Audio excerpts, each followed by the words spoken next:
Bom dia. Bom dia. Tudo bem?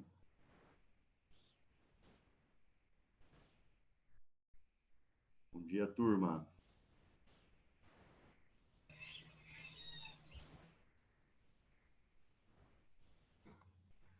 Tudo tranquilo?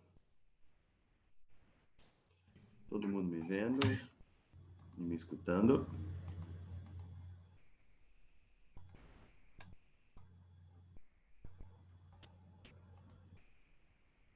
Sim? Bom dia.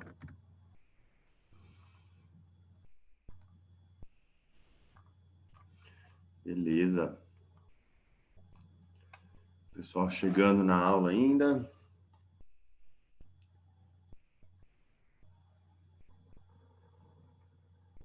Nosso café de cada dia. Bom dia.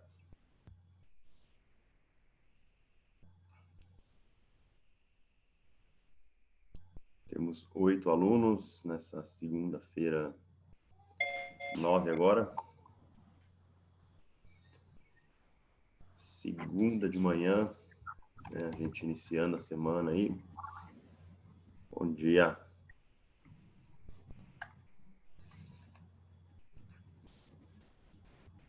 Vocês viram minha mensagem ontem no grupo, né? Lá, ontem à noite. Eu não estou conseguindo me organizar para gravar as aulas, né? Esse está sendo o problema aqui da gente fazer aquele esquema que a gente tinha combinado lá naquela aula inicial, da conversa e tudo lá. Porque eu estou dando 6 disciplinas na Unesp esse semestre, né? Então, essa organização tá meio que fora, assim, eu ainda não consegui pensar numa estratégia de conciliar fazer a aula, gravar ela antes, para depois aqui vir aqui só tirar a dúvida, né? Tá ficando aí um pouco puxado para mim. Mas a próxima aula eu vou tentar. Vou tentar semana aqui, vou tentar focar nessa organização.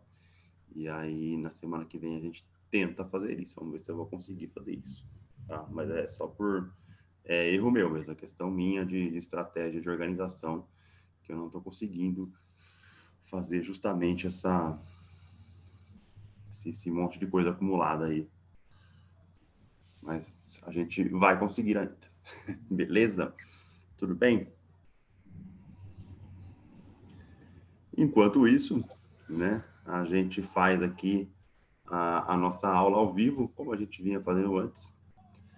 E só para a gente ficar aqui mais tranquilo, né, e não perder conteúdo. Essa aula 2, que é essa aula de campo elétrico, geralmente eu quebro ela em duas partes, porque ela tem uma análise que é de carga pontual, que é uma parte bem tranquila, e ela tem uma parte que está relacionada com carga distribuída, onde a gente vai ter que usar bastante integração. Então, para não ficar muito pesado, né, aí esse conteúdo, que já é um pouco abstrato, né, eu acabo quebrando em duas partes para que a gente fique aí mais tranquilo na hora de estar compreendendo, né, o que está acontecendo. Beleza? Então vamos lá, vamos fazer aí a nossa parte de carga pontual. Então, começando aqui. Então, o que é o campo elétrico, né? Basicamente aí. Então, na semana passada, a gente viu que existia uma grandeza física chamada de carga elétrica, né? E essa carga elétrica ela era intrínseca das partículas de matéria, ou seja, qualquer partícula, né, ela possui massa como propriedade intrínseca. Essa massa gera um campo gravitacional ao redor da partícula, porque toda partícula que possui massa gera um campo gravitacional e toda partícula possui carga elétrica. E essa carga elétrica, ela gera o que a gente chama de campo elétrico, que funciona basicamente como se fosse um campo de força, né, ou uma aura de energia ao redor da carga elétrica. Eu sempre gosto de colocar aqui o desenho do Goku, né? Todo mundo conhece o Goku?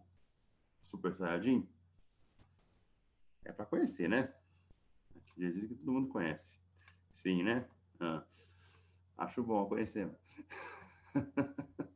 Então, o Goku, quando ele vira Super Saiyajin, né, fica saindo essa energia amarela, né, dele ali, fica vibrando, né, fica um bu, bu, bu, bu, bu, bu, esse barulho assim, ok? E eu entendo isso como se fosse uma aura de energia, né? Então, para você entender o que é o campo elétrico, basta você olhar para o Goku Super Saiyajin, né? Então, ele tem aí essa aura de energia. Então, você imagina o Goku como sendo a minha partícula, né? Vamos desenhar aqui uma bolinha bem no meio do Goku. E toda essa aura amarela aqui seria o campo elétrico ao redor dele. Então, cada partícula, né, cada carga elétrica tem essa propriedade de estar gerando, né, esse campo de força, entre aspas, né, ou essa aura de energia ao redor da carga elétrica. Tudo bem? Então, isso é um campo elétrico. Isso acontece também no campo gravitacional, certo? Qualquer partícula de massa, ok? Então, uma massinha aqui, ó, ela gera também um campo gravitacional ao seu redor. Basta você pensar, né? Imagina que essa partícula Mzinha aqui é a Terra, né? O nosso planeta. Então, qualquer coisa que tende a se aproximar do planeta, né, é atraída por ele, justamente, né, por causa do campo gravitacional. O campo gravitacional tem essa propriedade de atração. Ok? Então, isso aqui é para gravidade. Só que nas cargas elétricas, nós temos dois sinais, não é mesmo? Então, o campo elétrico ele vai depender do sinal da carga elétrica. Então, se eu tiver ali uma carga positiva ou uma carga do tipo negativa. E para eu estar representando esse campo, né, essa aura de energia, a gente vai usar essa representação que é chamada de linhas de campo elétrico, ok? Então, basicamente, eu tenho o seguinte aqui, ó. Imagina que eu tenho uma carga positiva, certo? Que seria essa vermelhazinha aqui, ó. Estou circulando aqui embaixo. Então, para essa vermelha, as linhas de campo elétrico, elas se afastam da carga, ou seja, elas estão saindo, emanando da carga, né? Divergindo dela, seria aí um sinônimo também. Certo? Então, sempre para a carga elétrica positiva, as linhas de campo estão se afastando, estão se divergindo da carga. Já para a carga negativa, em azul aqui, ó, as linhas convergem, né? Elas se aproximam da carga. Então, eu tenho aí essas duas configurações, tanto para a carga positiva, linhas de campo saindo, emanando, divergindo, e para cargas negativas, as linhas estão se aproximando, convergindo para ela. Tudo bem, gente? Deu para pegar a ideia do que é o campo elétrico? Tranquilo? Sei que o exemplo do Goku sempre ajuda, né? A gente a entender aí. É uma coisa invisível, né? A gente não enxerga esse campo elétrico. Não dá para ver, né? Mas a representação que a gente usa, né? Essa representação de linhas de campo e esse entendimento de aura energética ao redor da carga, acredito que ela funciona bem. Tudo bem? Beleza?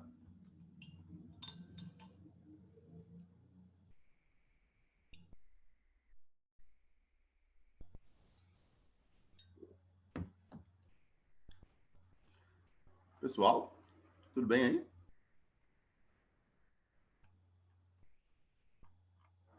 Tranquilo? Ok, então tá bom. Então esse é o primeiro conceito aí, né, de campo elétrico, esse conceito de aura de energia e de linhas de campo.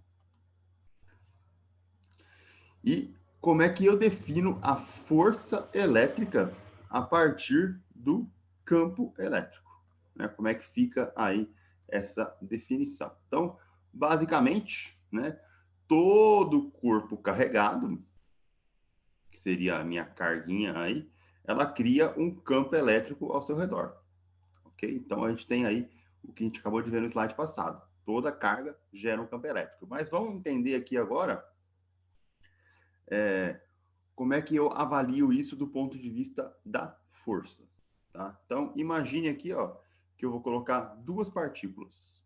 Uma positiva, a zona, aqui, ó, a zona, né, bem maior, e uma outra positiva, B, né, que eu vou chamar de Q0, certo? Então, ó, essa partícula aqui, B, chamada de Q0, carga Q0, e essa partícula aqui é minha partícula A, né? Estou chamando ela apenas de A.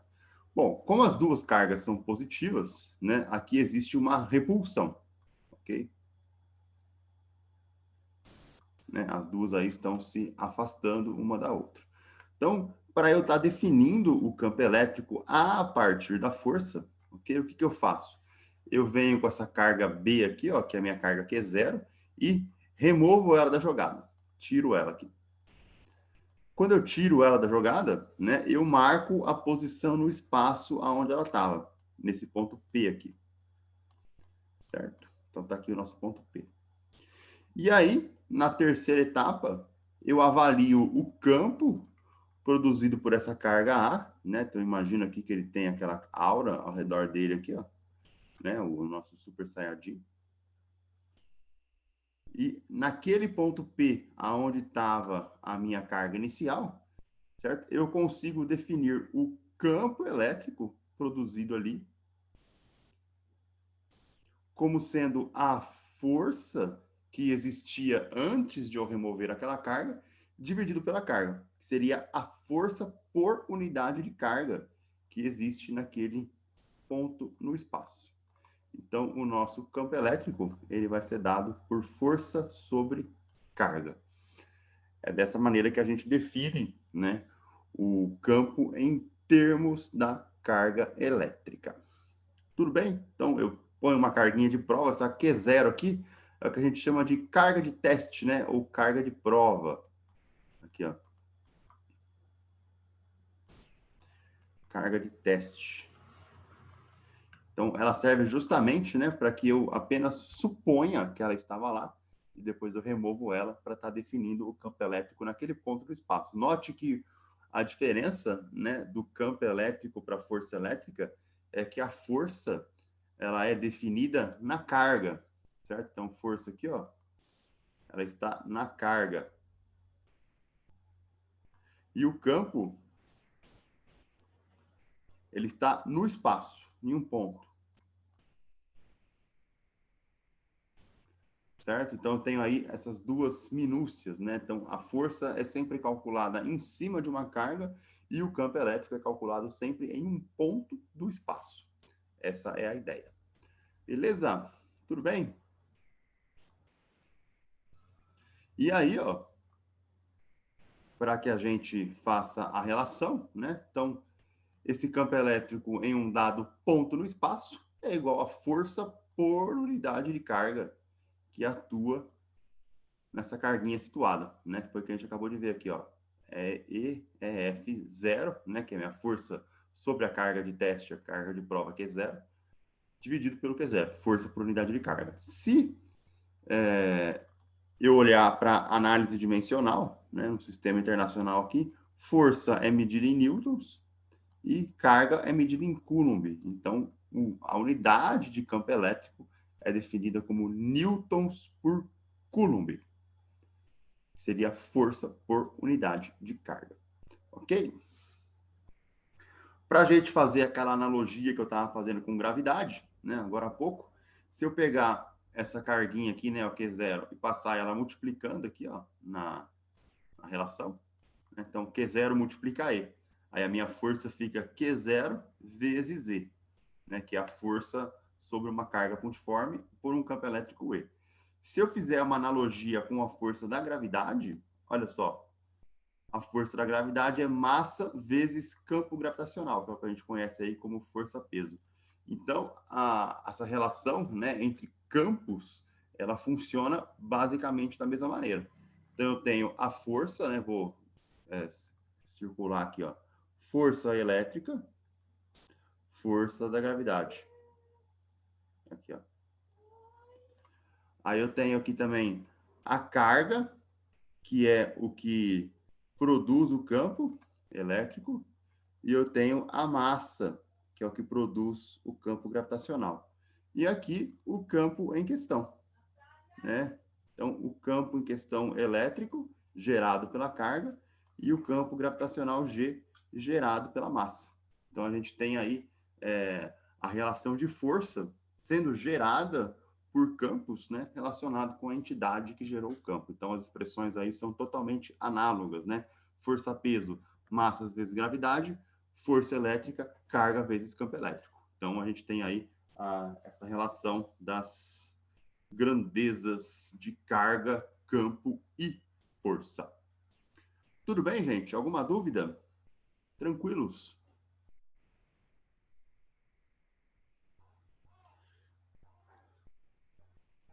Deu para pegar essa ideia de analogia com a gravidade da força elétrica?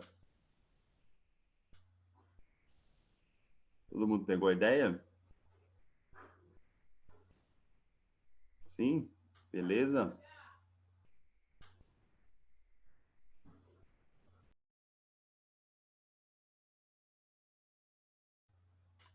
Tranquilo, né, gente? Maravilha. Então tá bom, vamos dar sequência aqui. Então, ó, olha só também, né, as linhas de campo aqui, mais uma representação de linhas, para a gente estar analisando, né, ó. Então, como é que fica o campo e a força, certo? Para cargas de teste e carga de prova, né? Ó. Então, esses vetores de força elétrica e de campo elétrico, eles sempre vão apontar na mesma direção e sentido, independente do sinal da carga de teste. Como assim a força aponta na mesma direção do campo? Bom, basta a gente olhar de novo para aquela analogia de gravidade, né? Olha só. Então, tá aqui uma massinha de gravidade, certo? A aceleração da gravidade está sempre para baixo, né? E a força da gravidade está sempre para baixo, não é? A gente fez aí aula de mecânica no primeiro semestre. Então, força da gravidade sempre apontando para baixo, que é justamente a direção da aceleração da gravidade. Aqui, o campo elétrico ele pode apontar para qualquer direção do espaço, né? Não necessariamente sempre para baixo. Então, a força e o campo, eles vão estar sempre juntos, né? Mesma direção, mesmo sentido. Então, se a gente olhar aqui, ó, nesse exemplo que eu estou circulando em azul, do nosso lado esquerdo, eu tenho uma carga, né, ó, nesse desenho A aqui, né, ó, olha só. Nesse desenho A, eu tenho uma carga negativa, grandona, e uma carga positiva aqui, que é a minha carga de prova. Ok? Então, essa carga de prova positiva com essa negativa, existe uma força de atração. Aqui. Quando eu removo essa carguinha de prova, né, o que acontece? Aonde ela estava localizada no espaço, eu vou estar representando o meu campo elétrico. Então, esse campo elétrico que está aqui embaixo, que eu vou circular em roxo, aqui, ó, ele é o campo gerado por essa carga negativa aqui. Note que ela está com direção de aproximação, de convergência para aquela carga negativa. Então, eu faço de novo naquele procedimento. Coloco uma carga de prova, removo, né, e avalio ali o campo elétrico. Tudo bem? Para outro exemplo aqui, ó, né, esse exemplo agora que eu vou circular em vermelho, do nosso lado direito, né, eu tenho 3 figuras aqui. Então, tem uma placa positiva, né? Então, tem uma chapa aqui positiva, e uma carguinha de prova positiva também. Né? Então, positivo com positivo, eu tenho uma repulsão. E aí, o que eu faço? Eu removo essa carguinha de prova. Então, na hora que eu removo essa carguinha de prova, no ponto onde estava localizado ela, eu tenho o campo elétrico, e esse campo elétrico ele tem que estar aí repelindo, né, também na mesma direção da força, ou seja, seria o campo gerado por essa placa positiva aqui. E o campo gerado por qualquer coisa que seja positiva, ele está sempre divergindo, se afastando aí do objeto que possui carga. Então, a gente tem aí sempre o campo na mesma direção e sentido da força. Tudo bem? E aqui é só uma representação, né, de como ficaria essa placa, né, ó, positiva. Então, eu tenho linhas de campo saindo dos dois lados, né, se afastando dos dois lados dessa placa. Tudo bem, galera? Alguma dúvida? Tranquilos os conceitos iniciais? Beleza? Certinho?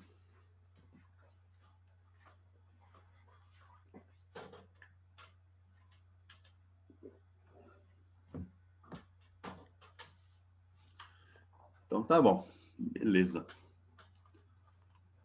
Dando sequência aqui, ó, é só para a gente ver como é que fica as nossas linhas de campo quando eu tenho duas cargas interagindo. Então, quando eu tenho duas cargas positivas, que são aí que eu estou do nosso lado esquerdo, né? Eu estou circulando em vermelho aqui. Essas duas cargas positivas, elas se repelem, né? E as linhas de campo, ó, vocês veem que elas não se tocam, né? Ó, nesse ponto aqui, nessa região, né? Seria uma região proibida, né? Ó, você vê que existe aí uma curvatura das linhas de campo, elas acabam sempre se repelindo, ok? Certo? E se eu tiver aí num desenho duas cargas de sinais opostos, né? Positiva e negativa, aí vocês conseguem ver que essas linhas de campo, elas se unem, né? Então, aqui eu tenho sempre uma união, e essa união é o que faz a nossa força elétrica de atração, né? Então, aqui eu tenho uma repulsão, e aqui eu tenho uma atração. Então, ó, na união das linhas de campo, certo? Aqui eu tenho o meu conceito de atração. E a ideia de desenhar essas linhas de campo é que sempre, né, mantendo aí aquela propriedade que elas estão se afastando, divergindo das cargas positivas, né, onde elas estão começando, né? Então note que as linhas de campo sempre começam aí na carga positiva. E elas vão se aproximar, elas vão se convergir para as cargas negativas, né, onde elas estão terminando. Então, ela sai da positiva e chega na negativa, né? Então, quando eu tenho aí cargas e sinais opostos, isso aqui eu chamo de dipolo. Por que dipolo? Porque eu tenho dois polos, né? Um positivo e um negativo aqui, duas cargas. Então, nesse dipolo, elas estão aqui sempre saindo da positiva e chegando na negativa, né? Ela tem um começo e um fim. Então, eu posso representar elas aqui, a linha de campo se unindo, né? Saindo de uma carga e chegando na outra carga. Ok? Tudo bem? Deixa eu ver o próximo slide aqui. E, além disso, certo? Essa linha de campo, ela é sempre desenhada, né? Se eu quiser pegar um vetor em um ponto específico da linha, eu vou estar pegando o que eu chamo de direção e sentido tangente à linha, certo? Então, como o vetor, o campo elétrico é um vetor, aqui, então, ó, vetor, ele tem que estar obedecendo aqueles três quesitos, né? Intensidade, direção e sentido. Então, a direção e sentido do vetor é sempre tangente à linha de campo, né? Dependendo do ponto no espaço que eu estou pegando. Então, imagina nesse desenho que está aqui, ó, né? Circulando em vermelho do lado esquerdo. Então, ó, nesse ponto P, eu tenho aqui o meu vetor EP, né? Tangente à linha nesse ponto aqui, ó. Então, ela é tangente a esse ponto. No ponto R, também a minha linha tangente aqui, né? Então, direção e sentido, perceba que está mudando, né? Tanto a direção quanto o sentido mudam conforme eu estou pegando um ponto no espaço diferente. E, logicamente, eu estou seguindo a orientação, né? Então, se a setinha da linha está vindo aqui, né, andando no sentido horário, né? Eu estou seguindo aí para estar desenhando o vetor. Se a minha carga for pontiforme, no caso desse desenho aqui que eu estou fazendo em verde, certo? Aí a linha de campo é a própria linha, né, tangente aí, emanando, né, divergindo da carga, como se fossem raios de sol, né, quando a gente faz aqueles desenhos ali na pré-escola, né? A gente sempre faz um sol com vários raios saindo para lá e para cá, né? E aí a nossa linha de campo está sempre aí emanando, né? Então, o vetor campo elétrico é tangente, ele vai coincidir com a linha de campo aí, se eu tiver uma carga pontiforme solitária. Aí, se eu tiver um dipolo elétrico, agora nesse desenho que eu estou fazendo em azul aqui, ó, certo? Aí eu vou ter as linhas de campo também tangente, certo? Então, se eu pegar aqui, ó, olha só, aqui ela está tangente a esse ponto, está tangente a esse ponto, e ela está tangente a esse ponto aqui também, certo? Se eu pegasse uma outra, olha só, se eu pegasse um ponto aqui, ela estaria apontando para cá. Se eu pegasse um ponto aqui, por exemplo, ó, ela estaria aqui, ó. É sempre tangente aí as linhas, ó. Se eu pegar mais um aqui, ela está apontando para lá. Então, direção e sentido do campo elétrico, né, do vetor campo elétrico, sempre tangente à linha de campo. Tudo bem, gente? Alguma dúvida? Tudo tranquilo?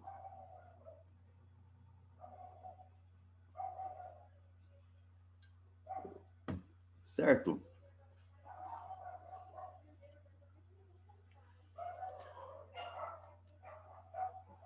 Beleza mesmo?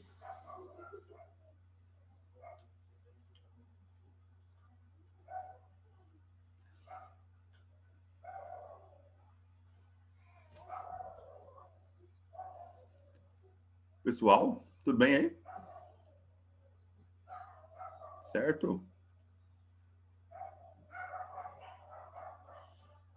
Ó, vou colocar aqui uma hashtag, ó. Fica a dica.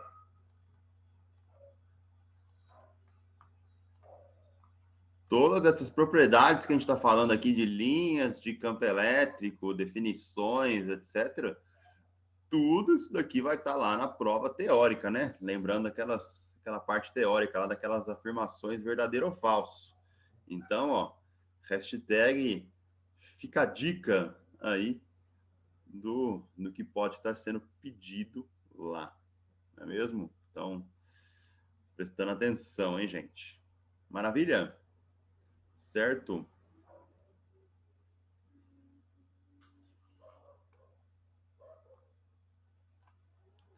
Pessoal, tudo bem mesmo? Carol? Tudo bem, Carol? Cristiane? Felipe? Gabriel? Tudo bem, gente? Giovanni, Júlia, Isabela Gonçalves, Isabela Dalbello, Jennifer, João Vitor, Luca Mauli, Lucas Maurer, Tony, tudo bem mesmo? Todo mundo prestando atenção aí? Sim?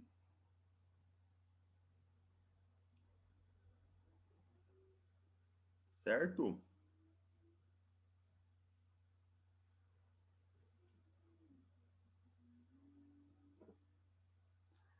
Beleza.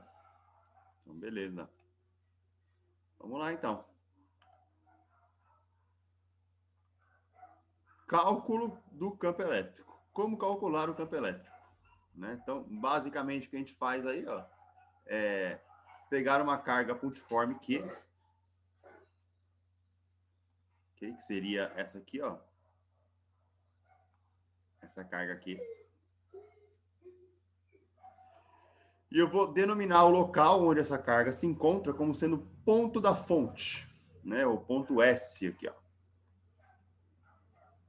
Então, esse ponto S é o meu ponto da fonte, que está em inglês aí chamado de source, ok? Então, esse aqui é o meu ponto S. Essa é a minha carguinha Q. E aí, o que eu faço? Essa carguinha Q, ela vai estar relacionada com uma carga de teste Q0, que está num ponto P. Né? Então, essa carga de teste Q0 aqui, ó, que aparece nas três situações, ela é removida, né, depois, e eu avalio o campo no lugar aonde ela estava. Né? Então, olha só, para eu definir o campo elétrico, eu preciso de uma linha de ação. O que é a linha de ação? Seria a linha que está unindo a carga ao ponto. Né? Ó, Essa é a minha linha de ação. Seria essa linha tracejada aqui. Ok? E essa linha de ação, ela tem uma distância R, ok? O Rzinho aí é a distância.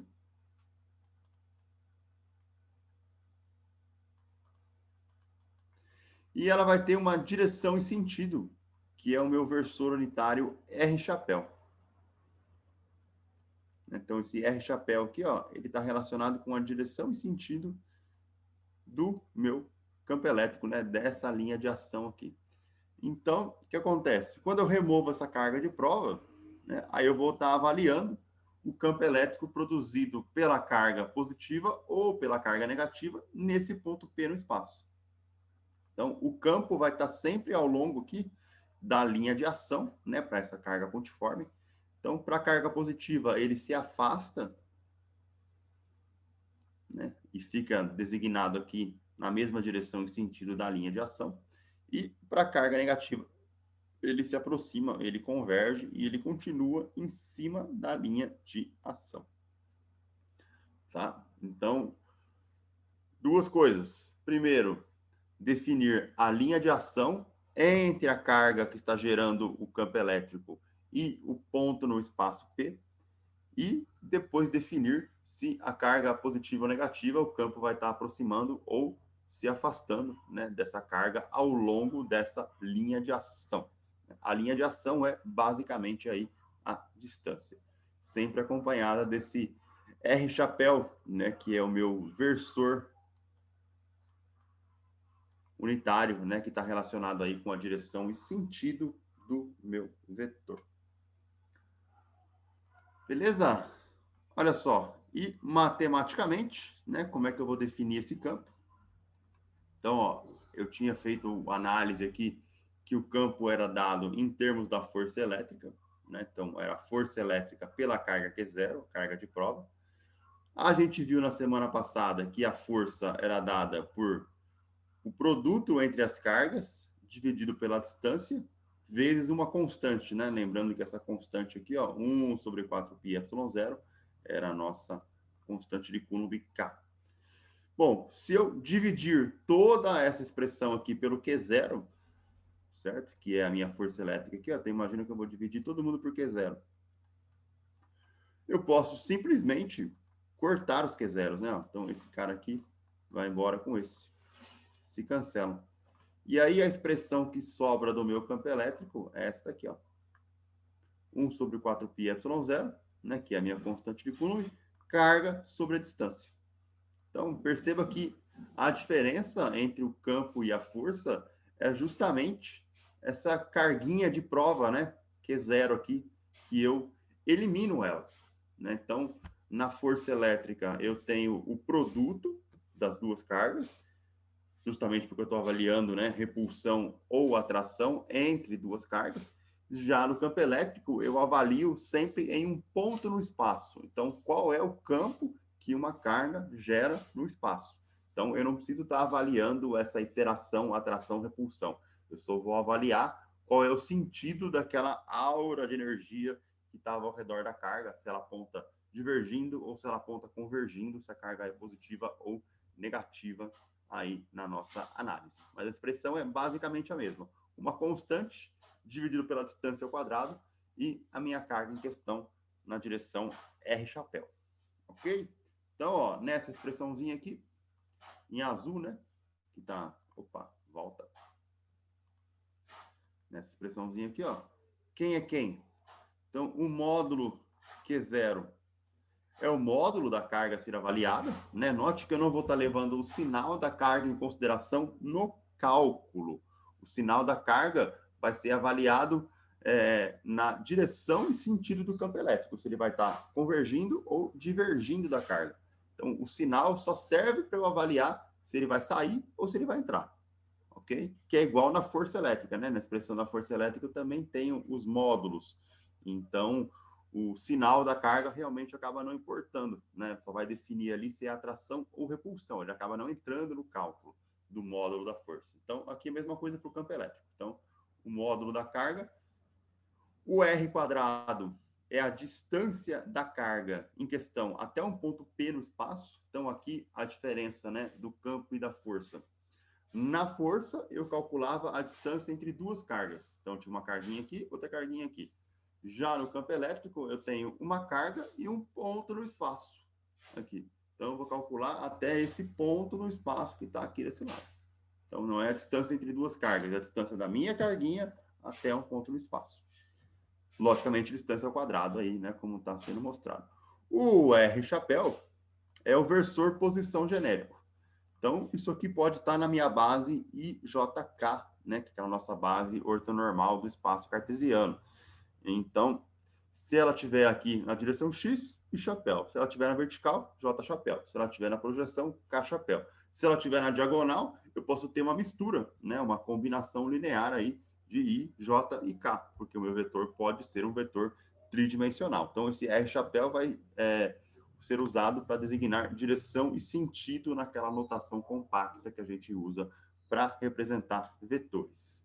E o nosso 1 sobre 4πε0 é aquela constante, né? A nossa constantezinha de Coulomb, que vale 8,9910 a nona, né? Também representada aí como sendo 1 sobre 4πε0. Eu já expliquei o que era o ε0 na semana passada, era aquela constante de permissividade elétrica do vácuo, valendo 8,85 vezes 10 a menos 12. Então, vocês têm aí o valor daquela constante já da aula passada. Então, essa é a expressão do campo elétrico. Tudo bem, galera? Tranquilo? Essa expressão, ela não está fugindo de nada do que alguns aí podem ter aprendido no ensino médio, né? Ou no cursinho, né? Geralmente a gente vê campo elétrico no ensino médio cursinho, em alguns casos, né? Alguns que consigam chegar e acompanhar o conteúdo, mas isso não muda em nada, né? Tudo que a gente viu lá no ensino médio no cursinho, a expressão continua a mesma, né? Carga sobre distância ao quadrado vezes uma constante. Beleza? Tudo bem, gente? Alguma dúvida por enquanto?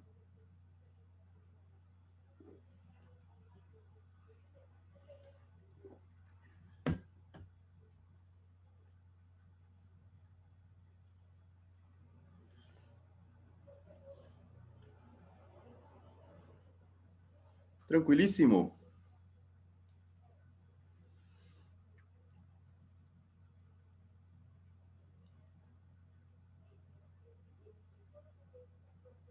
Galera, tudo bem aí?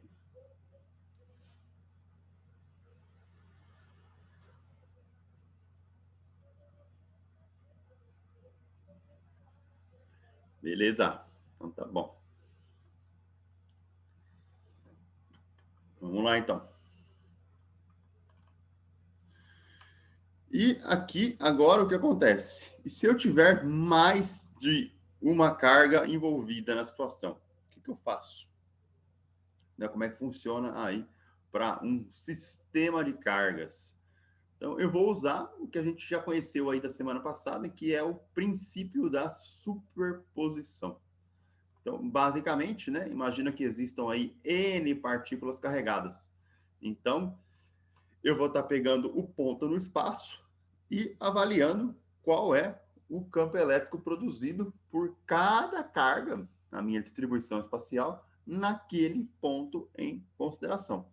Então, se eu pegar nesse desenhozinho aqui, ó, que eu vou estar circulando em verde, olha só, né, do nosso lado direito. Então, nesse desenho, olha só, tenho duas cargas, uma positiva vermelha e uma negativa Q2 aqui azul.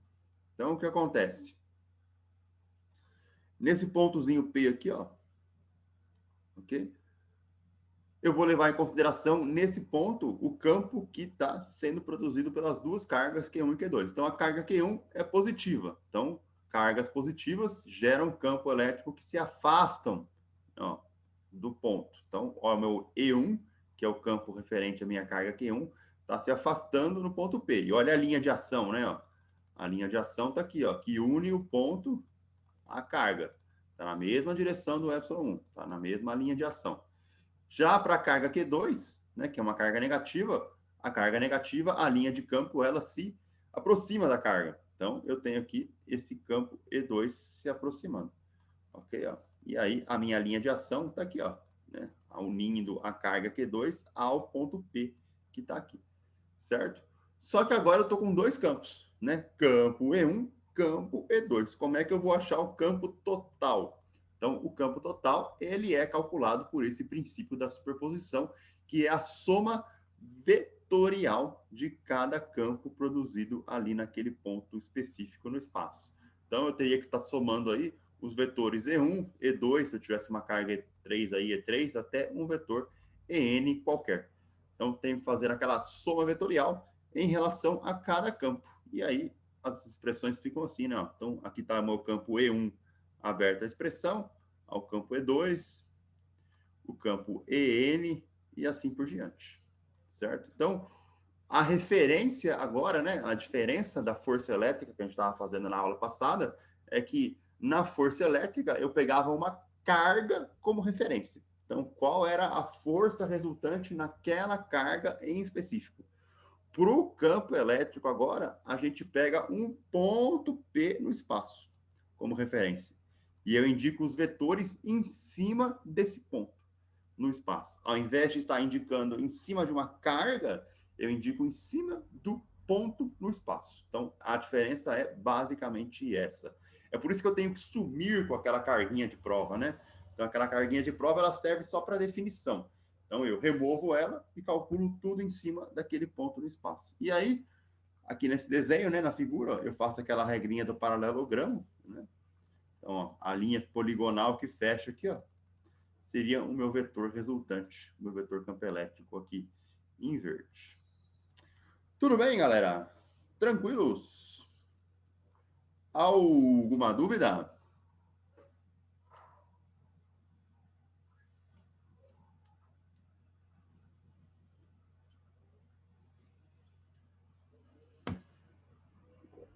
Tudo certo? Todo mundo pegou a ideia aí? Já vai fazer um exemplo agora aqui para fixar.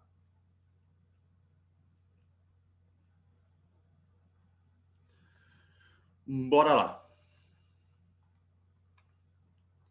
Então, ó, olha só nesse exemplo aqui. Então, eu tenho três partículas. Deixa eu pôr minha imagem aqui no cantinho aqui. Aí. São três partículas. Q1 com uma carga mais 2Qzão. Q2 com uma carga menos 2Qzão. E Q3 com uma carga menos 4Qzão. Né? Tá, todas as cargas aí estão dadas em termos de Qzão. Todas estão situadas a uma distância D da origem. Então, olha só, no desenho, né? Nesse desenho que eu vou estar fazendo em verde aqui. Então, tá aqui a minha carga Q1 mais 2Qzão. Tá aqui a minha carga Q2, aqui embaixo. Opa. Menos 2Qzão. E aqui tá a minha carga Q3. Menos 4Qzão. E cada uma dessas cargas, certo? Ela tá aí a uma distância D do ponto de origem, né? Do meu plano XY. Todo mundo na mesma distância. Certo? Todo mundo também fazendo um ângulo de 30 graus com o eixo horizontal. Aí ele quer que eu determine o campo elétrico total, né, que seria o vetor total, produzido na origem por essas três cargas. Bom, como é que eu começo a resolver esse tipo de problema? Vamos lá. Primeira coisa que eu preciso fazer, eu preciso definir quem são os vetores campo elétrico. Né? Então, para onde eles estão apontando? Porque na hora que eu aplicar, eu tenho três cargas, então eu vou ter que fazer uma soma de três vetores, conforme o princípio da superposição. Então, a primeira coisa que eu preciso fazer é definir direção e sentido de cada um desses vetores, certo? E essa direção e sentido vai estar relacionado com o sinal da carga em questão. Vamos lá. A carga Q1, fazer em azul aqui, ó. Essa carguinha Q1 aqui, ó, ela é positiva. Como é que é o campo elétrico de uma carga positiva? Ele converge ou diverge a partir do ponto a ser calculado? Pergunta para vocês responderem.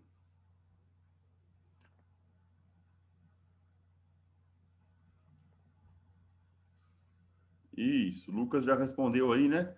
Carga positiva, o campo elétrico está sempre divergindo. Então, eu vou ter um E1 aqui, ó. Vou fazer em azul aqui, ó.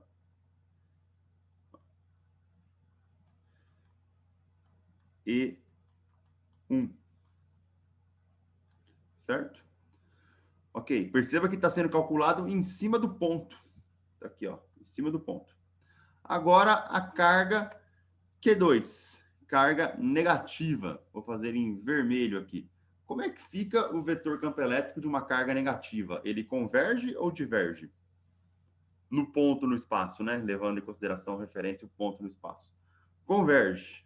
Né? Então, o meu vetor E2, ele vai estar aqui, ó, apontando para a carga, né? E2. Perceba que está tudo sendo calculado em cima desse ponto P aqui, né? Ó, em cima da minha origem, que é onde ele está pedindo que eu determine o campo elétrico, naquele ponto. Se eu mudo o ponto, eu mudo tudo. Né? Então, perceba que a simples mudança de referência, que é o meu ponto, aonde eu quero calcular o campo, ele vai mudar completamente a minha configuração de vetores. Tudo bem? E o Q3 agora? Vou fazer em... Aqui em branco vai ficar aparecendo aqui? Não, vai ficar muito claro, né? Vou fazer em laranja aqui, ó, marrom. Aqui na carga Q3, ela é negativa. Negativa, ela está o quê? Convergindo, né? Então, ao longo da linha de ação, tá aqui, ó, E3. Certo? Então, são esses três vetores aqui, ó, que estão representados aqui embaixo. Ó. Certo? Ó, E3, que era a carga negativa, né? Ele está aqui atraindo, né? Ou convergindo, certo? O E1, que era a carga positiva, ele está repelindo ou divergindo, está aqui o E1.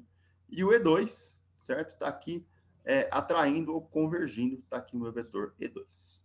Tudo bem, gente? Alguma dúvida por enquanto? Tranquilo?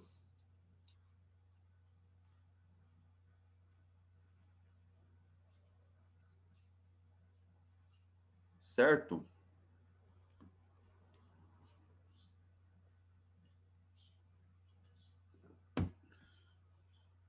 Ok, então vamos lá. Vou deixar o chat aqui embaixo. Então, já defini o primeiro passo, né? Que era definir direção e sentido de cada vetor. E agora eu tenho o cálculo do módulo, né? Então, o E1, ele é aquela constante, né? Então, aquela constantezinha K, a gente pode chamar por enquanto de K. A carga, 2Qzão, sobre distância ao quadrado. Está aqui o nosso E1. O campo E2. Está aqui a nossa constante K. 2Q sobre D quadrado. Né? Note que aqui a carga Q1 era mais 2Q e a carga Q2 era menos 2Q. Mas eu já usei essa propriedade do sinal para definir se o vetor estava convergindo ou divergindo. Então, eu não preciso mais do sinal da carga. Eu vou estar só avaliando agora o módulo dela. Então, por isso que está aparecendo aqui, ó, 2Q e 2Q. Não estou levando em consideração o sinal já foi levado em consideração aqui na hora de definir atração ou repulsão, ou convergência ou divergência. E o E3 está aqui, ó. Então, o E3, a constante, né? 1 sobre 4πy0. Opa, em verde. A carga, agora a carga é 4Q. Note que eu não estou levando em consideração o sinal, né? 4Q sobre D quadrado, que é a distância, né? Todo mundo está à mesma distância do ponto aqui, né? Do meu ponto de origem, né? Aqui tem uma distância D e distância D. Então, tá todo mundo na mesma distância ali. Então, o que eu preciso fazer agora? Uma soma vetorial. tenho que somar E1 com E2 com E3. Só que a soma vetorial, né, ela leva em consideração direção e sentido também, não só o módulo dos vetores. Então, como é que eu vou fazer essa soma vetorial? Primeiro, se você olhar para os dois vetores aqui de baixo, ó, o E1 e o E2, o que dá para perceber deles aqui? Que propriedade que eles têm em comum?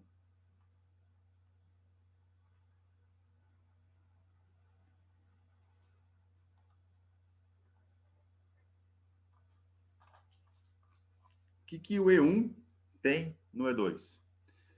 Isso, a Nicole já matou a charada aí, né? Eles estão na mesma direção e sentido, certo? Tá todo mundo apontando na diagonal para baixo, ok? Então, como eles já estão na mesma direção e sentido, eu não preciso me preocupar com essa relação, com E1 e E2, né? Note que eu estou fazendo só para E1 e E2. Então, eu posso somar direto, certo? Então, a propriedade de direção e sentido já é a mesma.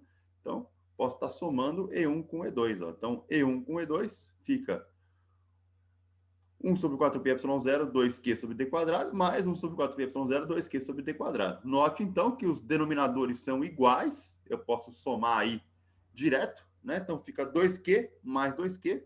Ficou 1 sobre 4πy0, 4q d quadrado. Tudo bem? Beleza, gente? E esse valor aqui, ó, né, que a gente encontrou, ó, olha só. Perceba que ele tem o mesmo módulo que E3, né? Não é o mesmo valor que está aqui em cima. 1 sobre 4πy0, 4q sobre d quadrado, é a mesma quantidade. Então, na hora que eu olho para esse desenho aqui embaixo, aqui, ó, o tamanho desse vetor, E3, é o mesmo tamanho desse vetor E1 mais E2. Então, eles têm o mesmo módulo. Certo? Tudo bem, gente? Alguma dúvida por enquanto aí? Tranquilo? Em relação à soma dos vetores ali, direção e sentido? O E1 mais E2 ser igual ao E3 em módulo? Certinho? Todo mundo está pegando as ideias?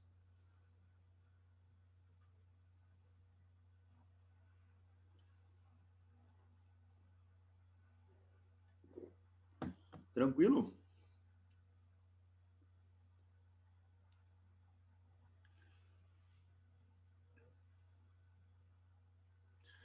Gente, dúvidas? Por favor, não deixem passar dúvidas. Se alguma coisa não ficou clara, por favor, me pergunte. Abra o áudio, pergunte, liga uma sirene aí, faz alguma coisa. Um escarcel, né? Faz uma reza aí. Mas me avisa se você não entendeu alguma coisa, por favor. Me interrompe, faz no chat, sei lá, qualquer coisa. Tudo bem?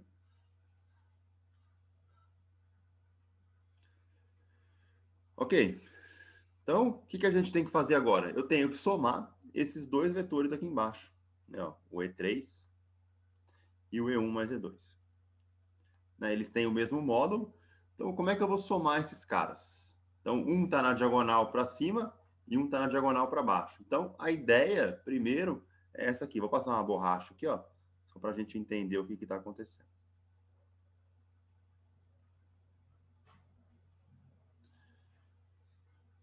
Quando eu vou somar os vetores que estão na diagonal, a ideia é que eu decomponha eles. Né? Então, qual que é a decomposição aqui? Ó? Eu pego a pontinha e intercepto o eixo Y, né? Então, eu vou ter aqui, ó, esse cara para baixo aqui. E esse cara aqui no eixo X. Então, decompus o vetor aí nas direções horizontal e vertical para ficar fácil de fazer a análise. E o E3 eu vou fazer a mesma coisa. Né? Então, ó, da pontinha dele eu jogo no eixo Y. Tá aqui. E jogo no eixo X. Certo?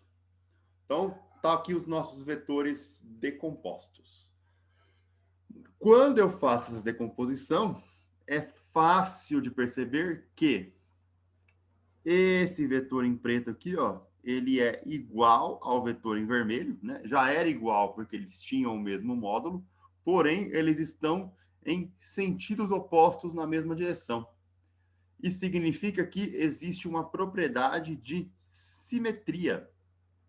Essa propriedade de simetria, ela é importantíssima, gente. Além de ela ser aí uma facilitadora na hora de resolver problemas, né? A simetria está presente aí na nossa vida nos mais diversos aspectos, né? Por exemplo, o nosso corpo é simétrico, né? Você tem aí estruturas de simetria nas estruturas cristalinas das rochas, né? Por exemplo, é tudo aí baseado em simetria. Então, nesse caso aqui, ó, no eixo Y, as componentes se cancelam justamente por causa dessa propriedade de simetria. E aí o que ficou? Ficou apenas as duas componentes em X, né? Essa vermelha e essa preta aqui em X. Só que como elas estão aí com o mesmo módulo, né? Significa que uma é igual à outra. Então, na hora de eu estar calculando o meu campo total, eu vou estar calculando 2 vezes E3x, né? Que seria a minha componente em X aí do campo E3. Essa componente X, quando eu decomponho ela, né? Aí no nosso triângulo retângulo, né? Ele ficaria assim, o nosso triângulo retângulo. Deixa eu achar um espaço aqui para eu desenhar. Vou fazer aqui no cantinho, aqui, ó.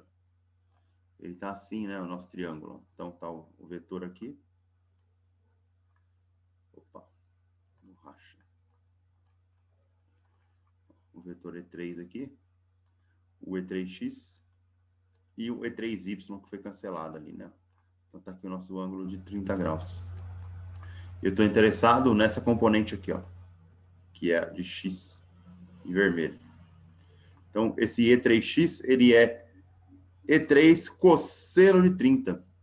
Por que cosseno de 30? Porque ele está com o cateto adjacente ao ângulo 30, né? Ó. Então, esse aqui é o meu E3, esse aqui é o meu E3y, esse daqui é o meu E3x. Então, E3x, ele é E3 cosseno de 30 graus. Né? Justamente aí, porque ela da relação de cateto oposto, cateto adjacente, desculpe, pela hipotenusa, né? Aí na definição de cosseno, quando eu reorganizo os termos, fica E3 cosseno 30. E ele é 2 vezes, porque o vetor de baixo tem que ser levado em conta também, né? E o vetor de baixo ele já tinha o mesmo módulo, então eu faço 2 vezes o mesmo cara, certo? Porque eu tenho ali a mesma relação de módulo para E1 mais E2, né? Na hora da decomposição, aqui na direção X. Tudo bem, gente? Conseguiram pegar essa ideia aí da simetria? Por que cancela no eixo Y? E por que a componente que sobrou é horizontal, que eu multiplico por 2 em relação do cosseno de 30? Tranquilo?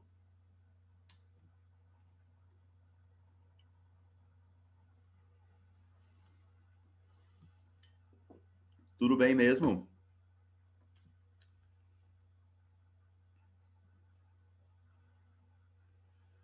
Ok, então tá bom. E aí é só fazer conta agora, né? Então ficou ó, o 2, que estava ali, o E3, que era 1 sobre 4πy0, 4qd quadrado, e o cosseno de 30, que vale aqui, ó, 0,866.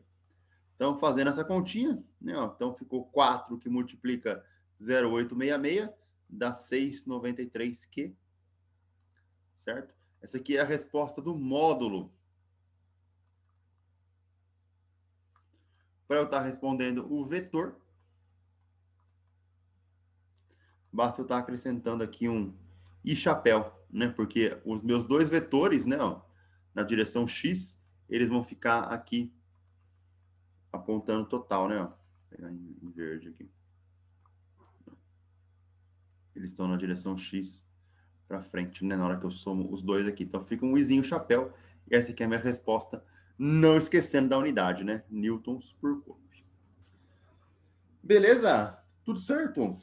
Alguma dúvida, gente? Tudo tranquilo?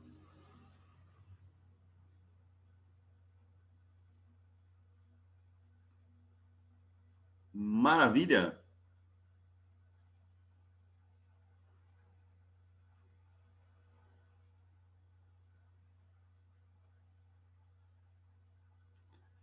Ok. Vamos ver alguns exemplos de simetria aqui, ó, só para a gente entender como é que funciona a simetria. Né, ó. Exemplos de simetria. Vamos fazer junto aqui, ó.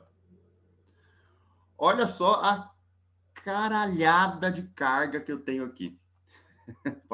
Por falta de termo maior, né, vamos usar aí uma caralhada de cargas, né?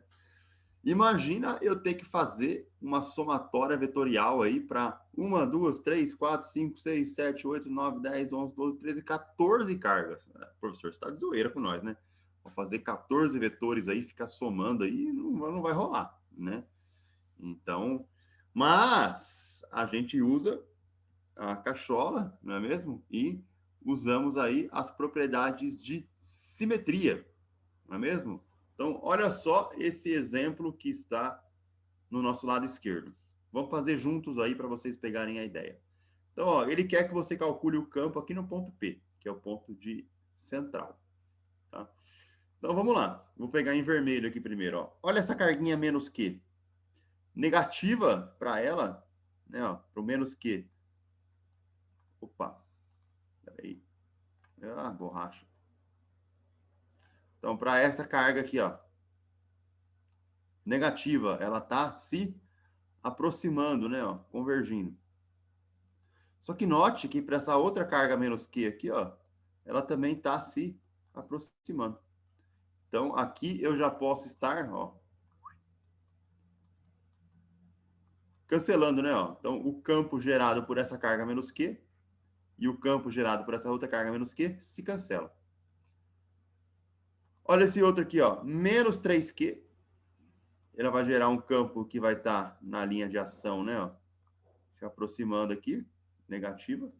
E esse outro menos 3Q, ó, na linha de ação também negativo. Como o módulo da carga é igual, então, ó, cancelou, cancelou.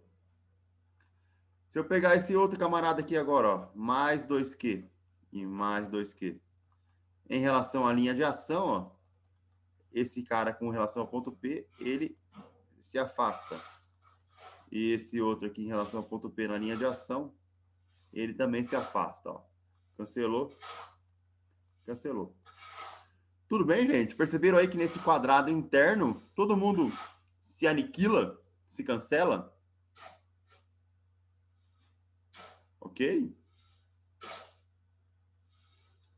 Então percebeu que eu nem tive que calcular nenhum campo? Não, só na hora que eu desenho os vetores, eu já cancelou ali? Certo? Todo mundo está conseguindo enxergar? Sim?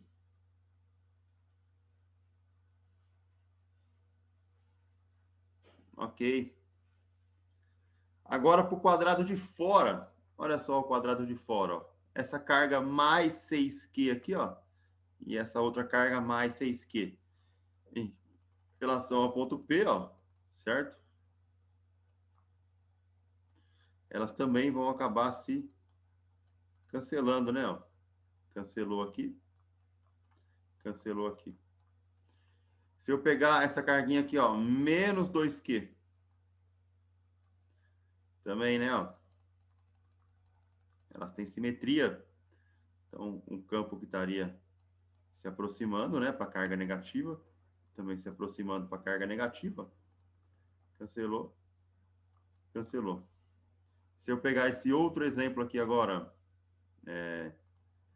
mais 3Q aqui, ó, mais 3Q aqui. Também, né? Carga positiva se repele, carga positiva se repele, né? Como as cargas são iguais, também simetria, cancelou e cancelou. Agora, o que sobrou para mim aqui, ó? Olha só o que sobrou. Sobrou essa daqui e sobrou essa daqui. Bom, elas estão simétricas em relação ao ponto P, só que essa carga aqui, ó, ela é maior em módulo do que essa daqui, ó.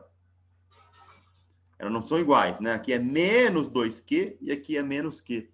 Então, eu não tenho simetria por quantidade de carga. Eu tenho simetria por posição, mas por quantidade de carga não dá, né? Não vai rolar.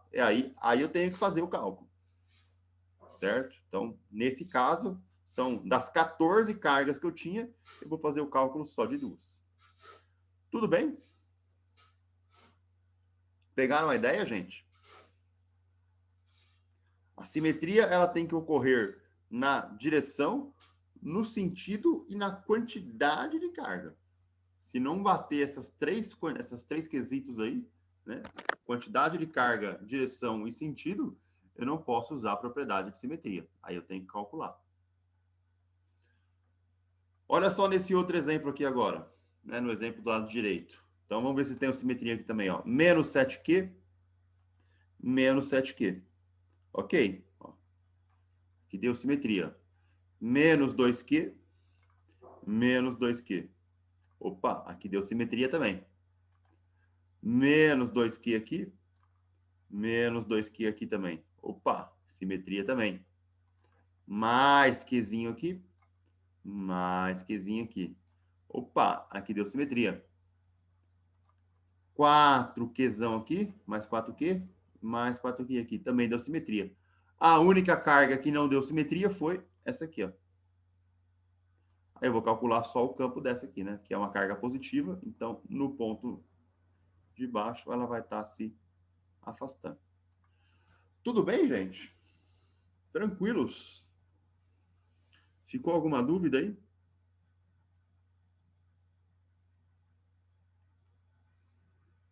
Maravilha.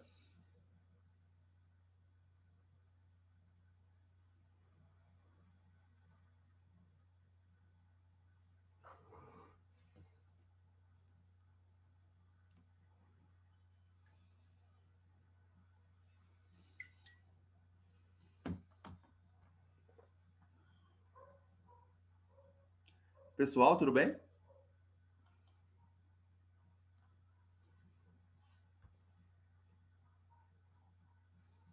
Todo mundo pegou a ideia da simetria? Tudo certinho?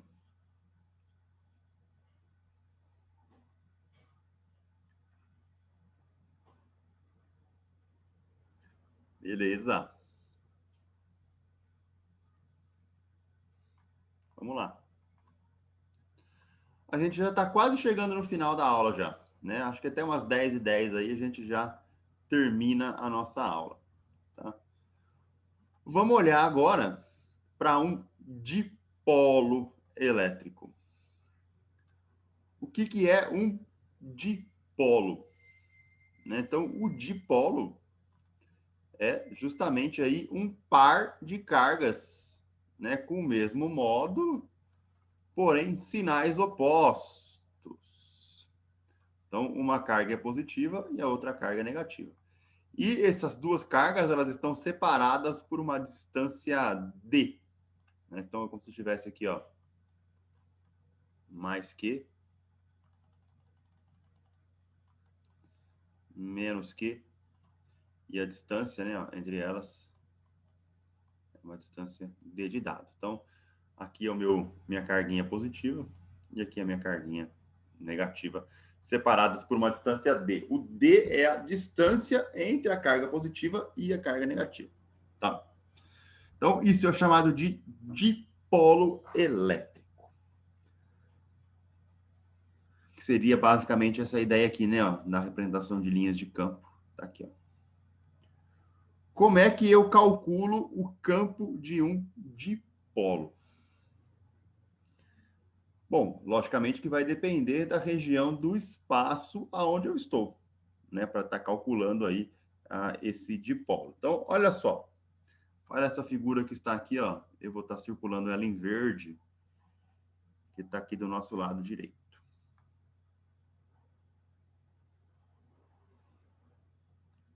Certo? Então, nessa figurinha aí, ó, o que a gente tem? Está aqui o meu dipolo, né, ó, minha carguinha positiva, minha carga negativa, e a distância D. Né? A distância D está aqui, ó, que é a distância entre as cargas do dipolo. Imagina que eu queira calcular o campo aqui, ó, nesse ponto P.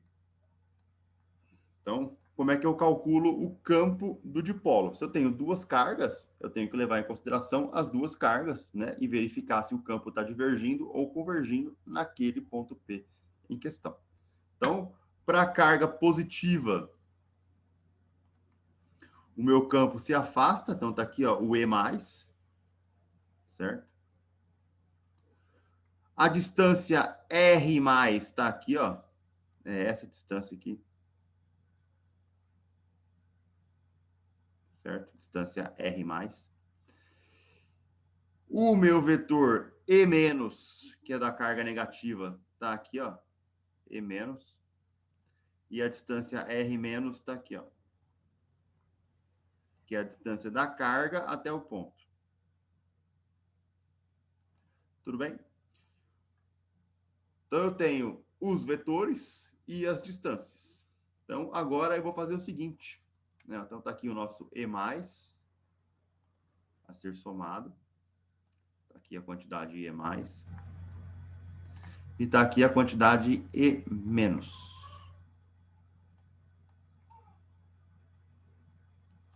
Professor, por que tem um sinal de menos aqui? Né, se eu estou somando os vetores. Bom, note que os dois vetores aqui, ó, eles estão no eixo Y, né? Ó. Então, estou com um positivo no Y, que é o meu E+, e um negativo, E-. Certo? Então, é o E+, menos o E-, justamente porque o E- está apontando para baixo, né, no eixo Y negativo. Por isso que eu estou subtraindo, né? Note que eu já observei ali a direção e sentido, né? Todo mundo está no eixo Y, um positivo para cima, que é o E+, e um negativo para baixo, que é o E-. Então, fica E+, menos E-, na hora de estar fazendo aí a nossa análise, né? Meu sinal de menos, ele está continuando aqui, ó. Tudo bem? Então, vamos lá. Tá aqui os nossos dois vetores, né? Só que o que acontece? Esse R que tá aqui, ó, o R2 mais e o R2 menos, ele é reescrito. Puta, professor, você vai complicar a nossa vida, né? Eu vou complicar a vida de vocês mesmo. Esses R mais e R menos aí, eles vão ser reescritos em termos de dois novos valores, certo? Que dois valores são esses? O valor D aqui, e o valor Z. Quem que é o valor Z? É esse cara aqui, ó. É a distância do ponto P até o centro do dipolo. Certo? Ó, esse aqui é o meu valorzinho Z. Tá? Então, ó, o R+, ficou escrito aqui como Z menos meio D, né? Ó, que seria como se estivesse fazendo uma subtração de segmentos, certo? Então, ó, o R+, que é esse cara em laranja aqui, marrom, né, ó, ele é o meu Z menos meio D, né? Eu tenho que descontar esse pedacinho aqui, ó, para achar o R+. E o meu R-, ele é escrito como Z mais meio D, né? Aí eu tenho que somar o Z mais esse pedacinho aqui, ó, para estar dando o R-, que seria o meu comprimento verde aqui. Então, eu reorganizei as distâncias em termos de duas novas delas, que é o Z, que é a distância do ponto onde eu quero calcular até o centro do dipolo, e D, que é a distância das duas carguinhas. Tudo bem? Aqui é só matemática, eu não vou cobrar isso aqui de vocês, ó, né? Toda essa matemática aqui, eu vou deixar aí só de análise, né? Então, chegou nessas contas aqui bem cabulosas, né? E o que é interessante para a gente aqui, ó. Quando eu chego nessa conta aqui, nessa manipulação nova,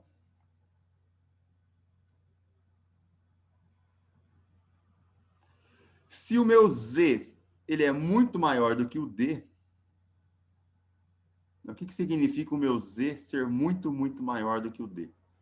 Significa que eu estou pegando um ponto para calcular o campo elétrico bem longe do dipolo, né? Ou seja, lá na PQP, né? No famoso PQP aí. Então, eu estou pegando um ponto muito longe, certo? Então, a distância Z, ela é muito, muito maior do que a minha distância D.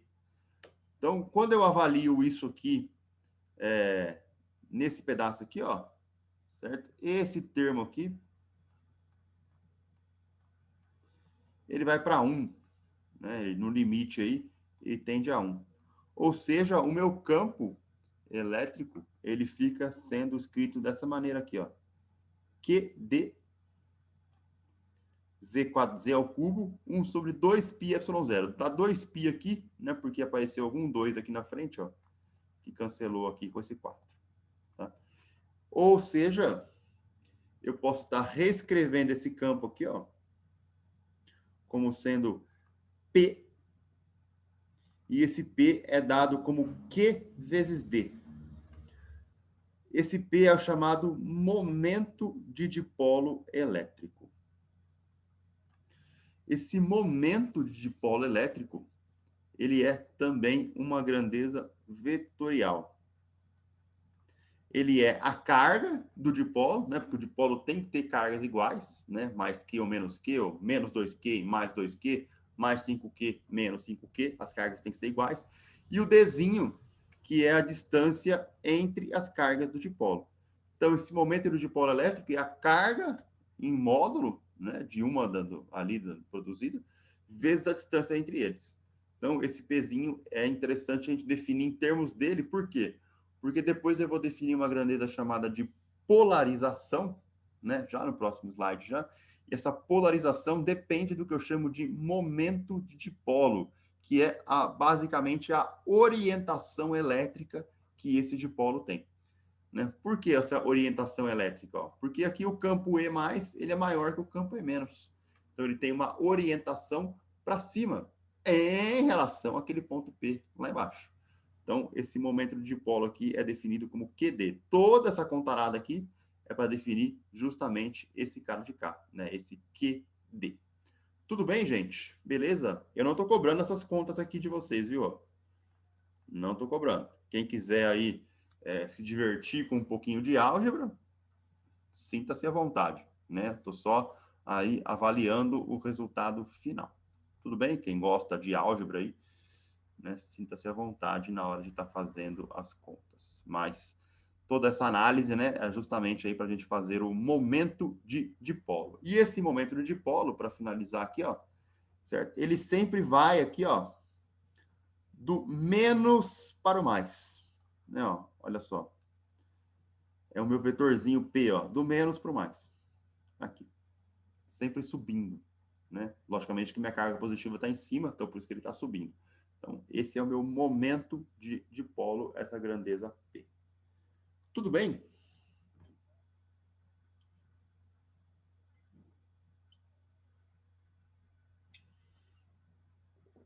Belezinha?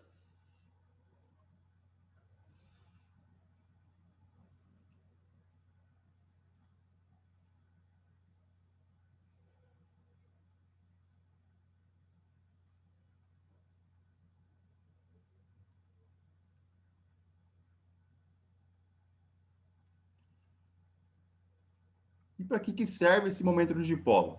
Vamos lá. Olha só. Opa. Então, esse momento de dipolo, ele é utilizado justamente para eu definir aí o que eu chamo de polarização, né? Ó. Então, basicamente, imagina a nossa molécula de água, né? Quem sabe a fórmula da água aí? Né? Segundo o nosso chefe de Estado, todo mundo tem que saber a fórmula da água aí, tá ok? Então, olha só, tá aqui o nosso H2O, certo? A molécula de água, né, como a gente aprende aí no ensino médio, ela é uma molécula polar. Por que ela é uma molécula polar? Porque existe, né, um ângulo, né? As pontes de hidrogênio, né? Que são aí as ligações que existem aí entre o átomo de oxigênio e de hidrogênio, a famosa ponte de hidrogênio, ela forma um certo ângulo, né, ali. Então, existe uma certa eletronegatividade, né, entre a ligação ali da ponte de hidrogênio. Isso significa que a parte da molécula aqui da nuvem eletrônica, né, do oxigênio, ela fica mais negativa aqui embaixo e mais positiva aqui em cima, né? Ou seja, esse negativo aqui embaixo e esse positivo aqui em cima, ele cria uma polarização, né? Então a minha molécula de água, ela é polarizada, por isso que eu chamo a água de molécula polar. E aí ela possui um momento de dipolo P para cima, certo? Eu sempre aponto na direção e sentido da carga negativa para a carga positiva. Então esse é o meu momento de dipolo que está aqui, ó. Certo? É por isso que eu chamo aí a molécula da água de polar. Ok? Tudo bem? Logicamente, o átomo de oxigênio, né, muito maior que o átomo de hidrogênio. Então, a gente tem esse desmembramento, né, da molécula ali, que é a minha molécula de água polar. Tudo bem, gente? Beleza?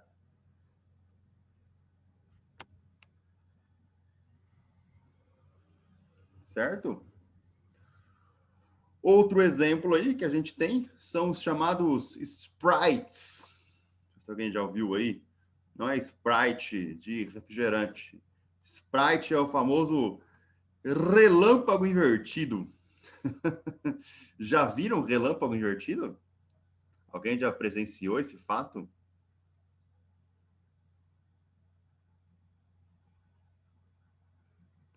Já viram um relâmpago na vida? Todo mundo já viu um relâmpago, né? O que acontece com o relâmpago?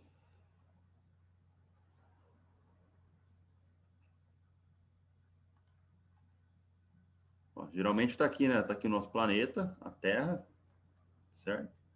Aqui está a nuvem carregada e o raio vem, ó, e descendo aqui, né? Ó, sempre descendo. Por quê? Porque aí eu tenho a minha Terra é um condutor, né? Ó, é, ó, condutor. E aqui está carregado. Então, esse carregado, ele tem que descarregar em algum lugar, né? Aonde que ele descarrega? No maior condutor possível, que é quem? A Terra, certo? É por isso que o raio acontece, né? Por isso que o relâmpago aí ocorre. Então, a gente tem justamente, né, essa relação aí entre as cargas e a nossa nuvem. Eu preciso estar descarregando.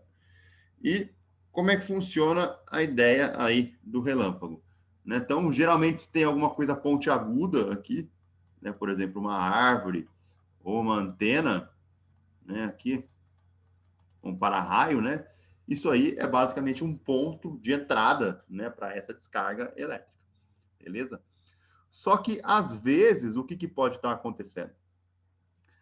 O meu condutor, que é a Terra, ele está tão carregado negativamente, dependendo da região ali que a gente tem, né? Imagina que você tenha, por exemplo, você tenha um depósito de cobre ali enterrado, ou você tenha algum outro tipo de rocha magnetizada, você pode ter ali uma subestação energética também ali, ok? Então, depende de vários fatores, na verdade.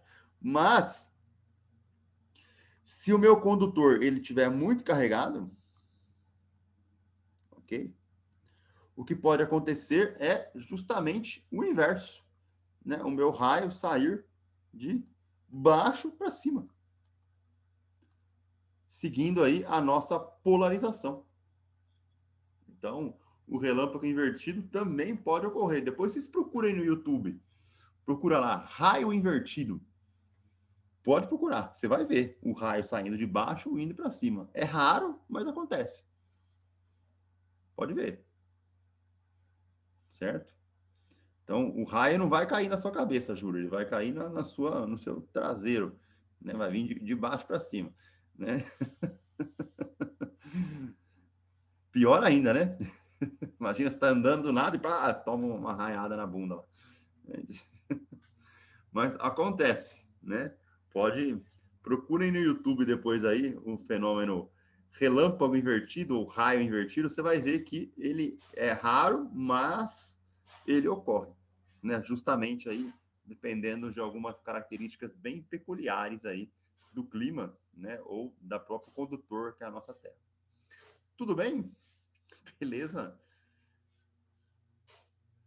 Ficou claro aí, gente? Tranquilo? Sim?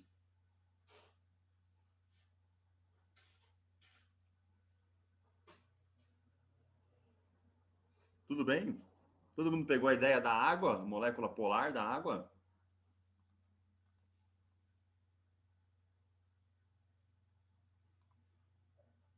Certinho?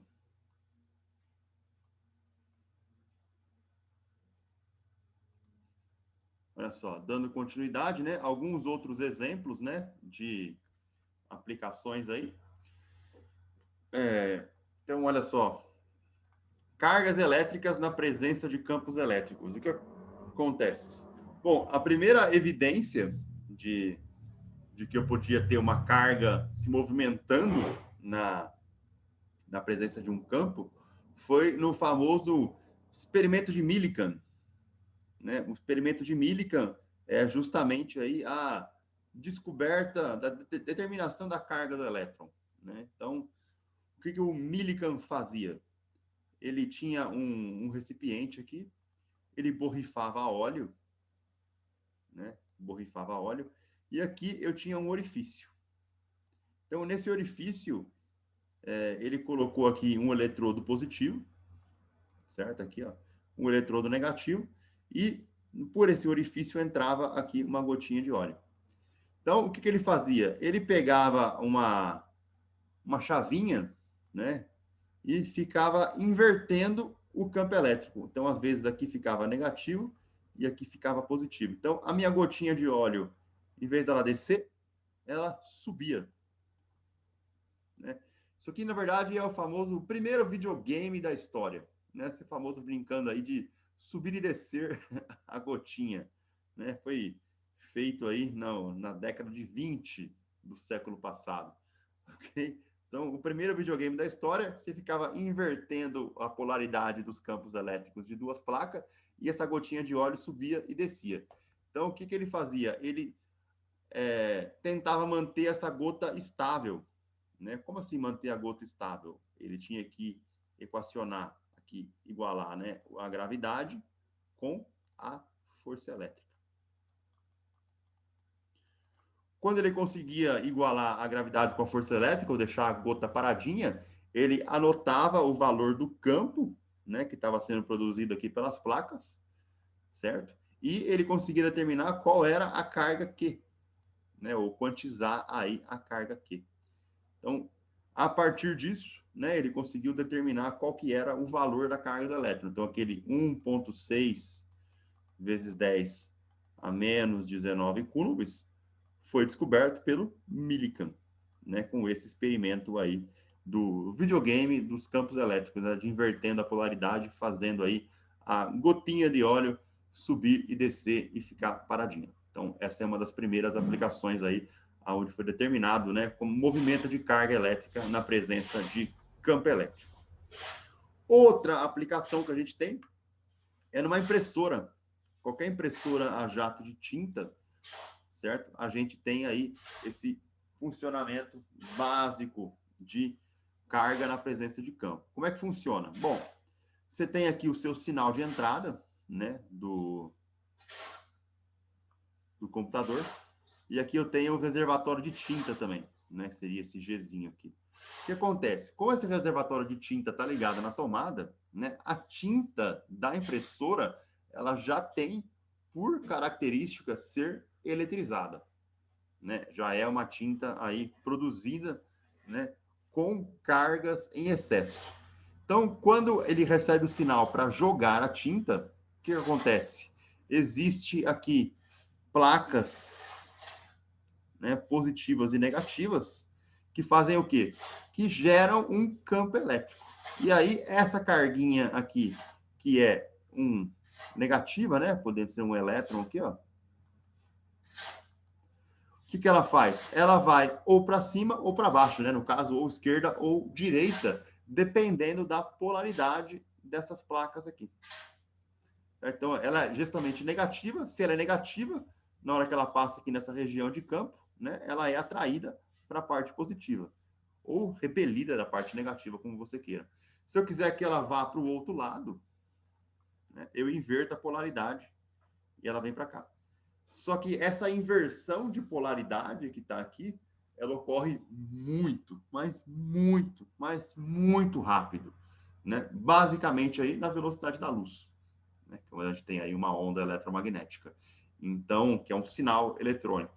Então, tipo, por isso que a impressora consegue ali formar imagens, né? Tipo, joga para um lado, joga para o outro, vai, tipo, e consegue ali imprimir qualquer tipo de coisa que você queira, né? Porque essa inversão de polaridade ali daquela placa defletora, né, ela ocorre ali de maneira muito rápida. Então, a minha molécula pode ir para cima, para baixo, para cima, para baixo, toda hora, né, invertendo, e você forma a imagem que você quer. Então, funciona dessa maneira aí também uma impressora a jato de tinta. Tudo bem? Beleza? E um outro exemplo que a gente tem é a famosa ruptura dielétrica do ar. O que é essa ruptura dielétrica do ar? É para quando eu tenho um campo elétrico tão intenso que ele torna o ar condutor.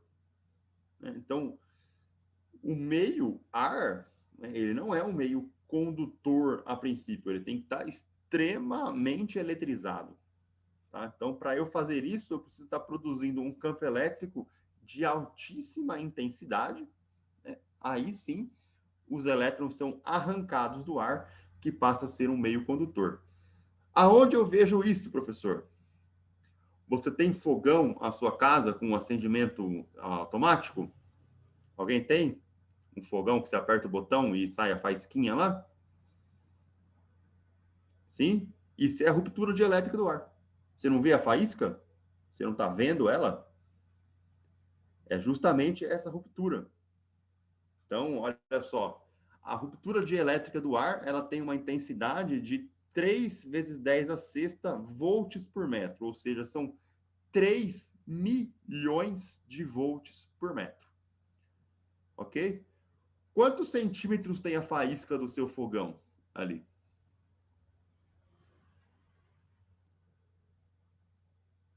Consegue quantificar, imaginar quantos centímetros tem ali? Menos que 1, né? Imagina que ela tenha 1 centímetro, vai, por exemplo, para facilitar a conta aí. Então, se ela tiver 1 centímetro, é 100 vezes menor que isso, certo? Ou seja, ela está da ordem aí de 30 mil volts. O seu fogão está gerando 30 mil volts. Olha só que interessante, para que aquela faísca aconteça ali. Olha que coisa doida, né? Para romper o que eu chamo de estrutura de ruptura dielétrica do ar. Quanto maior a faísca, né, maior a quantidade de tensão passando ali, né? Porque eu tenho ali em 1 metro, né, são 3 milhões de volts. Em 1 centímetro, 30 mil volts. Essa é a ideia. Então, no seu fogão, você consegue gerar aí 30 mil volts. Professor, se eu pôr o dedo na faísca ali, eu vou morrer? Não, né? Porque o que mata é a corrente elétrica e não a tensão. Então, você pode ter uma tensão de 30 mil volts com uma corrente relativamente baixa. Tudo bem, gente? Tranquilo? A aula de física também vamos fazer aí, conhecimento mundano. Certinho? Certo? Também engenharia elétrica aí faz parte.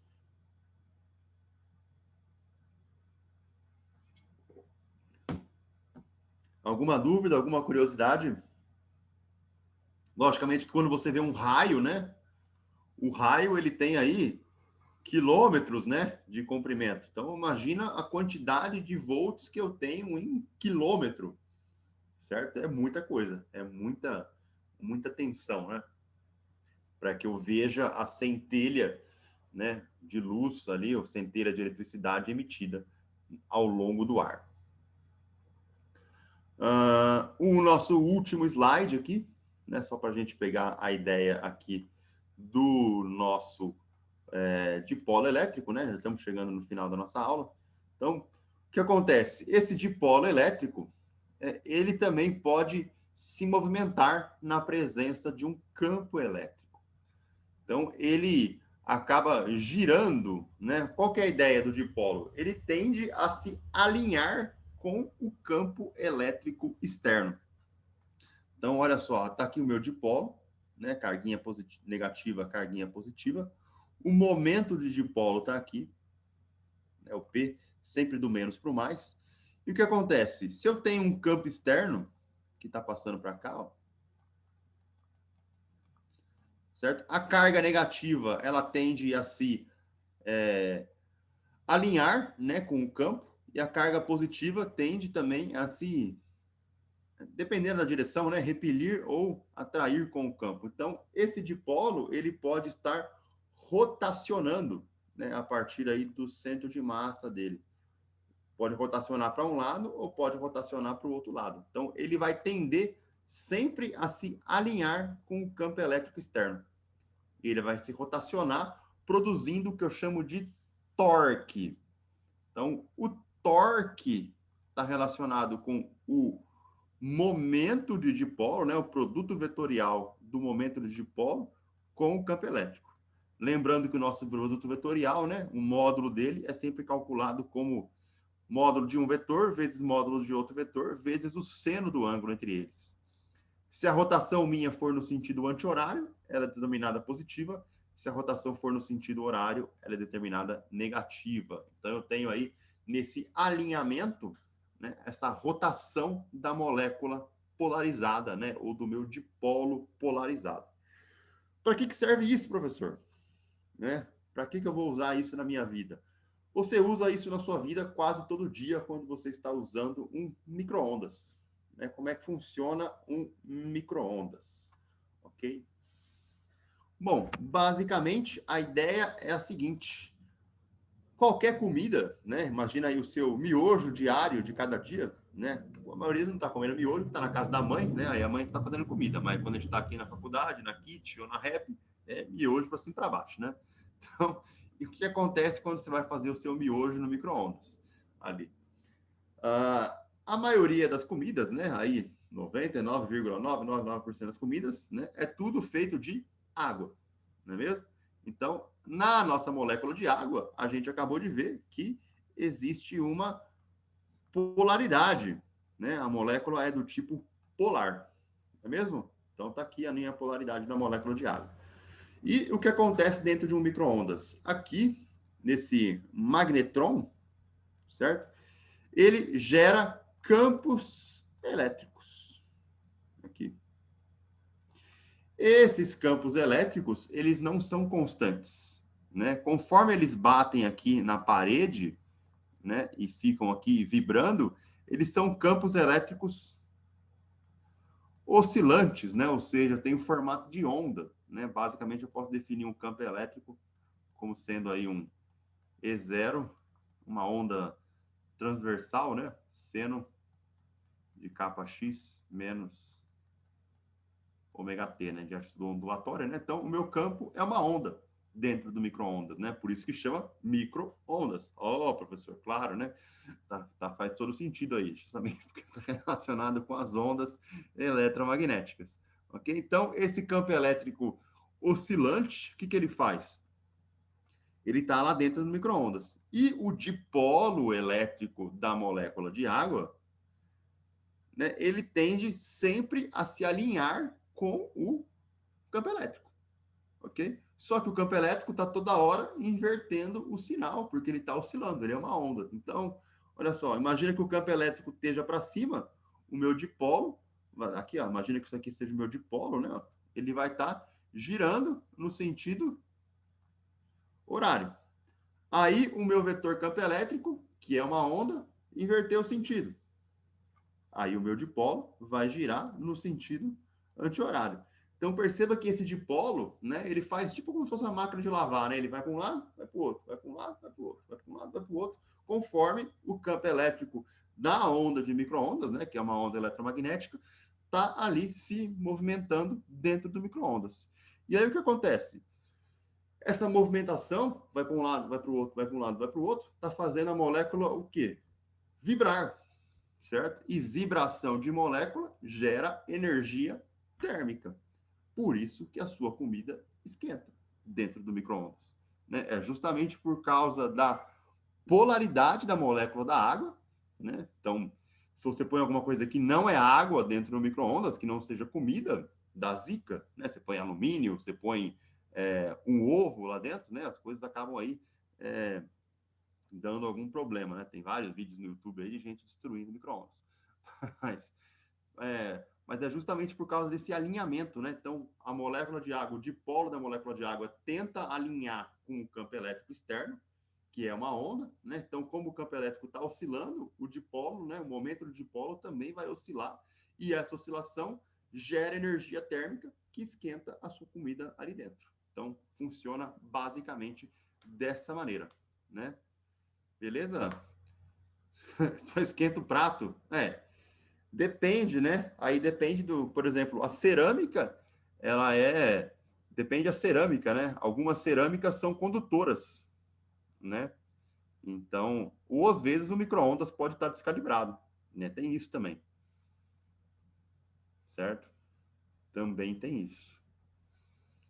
Às vezes ele não está, na hora que ele está refletindo as ondas aqui dentro, né? Ó, ele está gerando só para o lado, né? Ele não está vindo para cima da comida aqui. Ele vem só nas bordas. Então, você tem aí, às vezes o ventilador não está funcionando, né? Ou o lugar do feixe do micro-ondas aí está descalibrado. É uma das hipóteses. A segunda hipótese é o tipo de cerâmica que é feita o prato, né? Às vezes é um prato de vidro, né? Os Duralex da vida lá também tende a esquentar mais o prato também. Mas para comida, né? Basicamente funciona nessa ideia aí do dipolo, né? Então, toda vez que você for esquentar alguma coisa no micro-ondas, né? Se lembre dos dipolos da molécula de água vibrando para lá e para cá, né? Na loucura que é o dipolo virar para lá e para cá, né? Porque o campo elétrico ele está se movendo na velocidade da luz. Então imagina o dipolozinho ali na água, de um lado para o outro ali, ficando doido, né? E gerando energia térmica para esquentar a sua comida. Tudo bem, gente? Beleza? Pegaram uma ideia aí?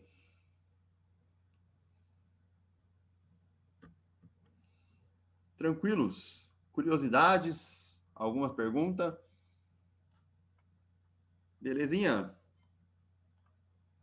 Tudo certo?